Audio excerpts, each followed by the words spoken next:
It all began with a map. Not the kind of map that leads to reasonable destinations like restaurants or restrooms, but the kind of map that promises adventure, fortune, and immediate regret. 3 friends followed that map: Arthur, Basil, and Cliff. Arthur walked at the front, already imagining himself leading armies and giving heroic speeches. Basil followed closely behind, calculating imaginary profits from imaginary investments. Cliff brought up the rear, smiling at the clouds, humming, and occasionally stopping to name rocks. The sea rose, the wind howled, their boat protested violently. None of them noticed. Adventure rarely announces danger politely. The storm ended the debate. The ocean shattered their boat and delivered them onto an island that had no signs, no paths, and no intention of helping. They dragged themselves onto the shore at sunrise, soaked, exhausted, and silent. Arthur stared at the jungle as if preparing to conquer it. Basil inspected the broken boat with the grief of a man watching his savings account vanish. Cliff picked up a coconut and smiled. "Well," he said, "at least the weather's nice." By the 3rd day, hunger had encouraged exploration. They pushed through vines and thick jungle growth until they found a cave glowing faintly from within. The air felt strange, old, heavy, and alive. Inside, resting on a stone ledge, sat a brass lamp.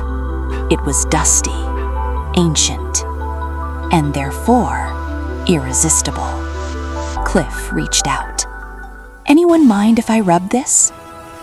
No one answered in time. Thunder shook the cave. Smoke poured upward, swirling and forming the towering shape of a genie whose eyes burned with ancient power. "I grant 3 wishes," the genie declared, "1 per person. Choose carefully." Arthur's heart pounded. Basil's hands trembled. Cliff smiled politely. Power had entered the room, and none of them were qualified to handle it. Arthur stepped forward. "I wish to be a wealthy king, ruling a great kingdom in the Middle East." The genie raised his hand. Poof! Arthur vanished. Half a world away, Arthur landed upon a golden throne. Silk banners fluttered, servants bowed, generals saluted. Arthur rose slowly.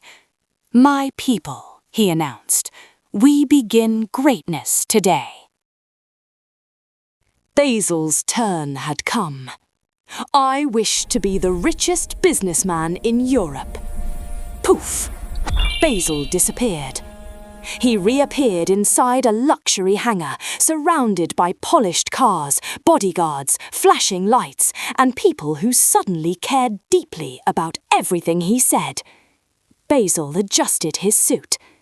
"Yes," he whispered, "this feels correct." The island fell silent.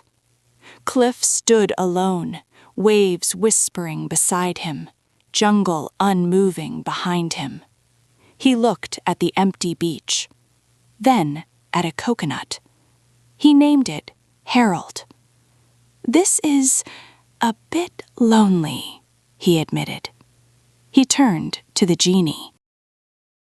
"My last wish," Cliff said, "is to bring my friends back. I don't like not having anyone to talk to." The genie stared. He blinked once, then shrugged. Poof!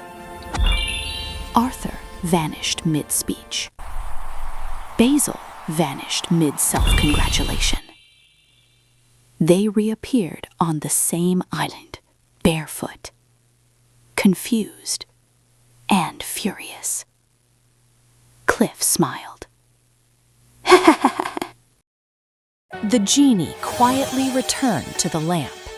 The ocean rolled on, and the three friends sat together beneath the rising sun, rich in nothing except the one treasure that refuses to disappear: each other. Some wishes cannot be undone.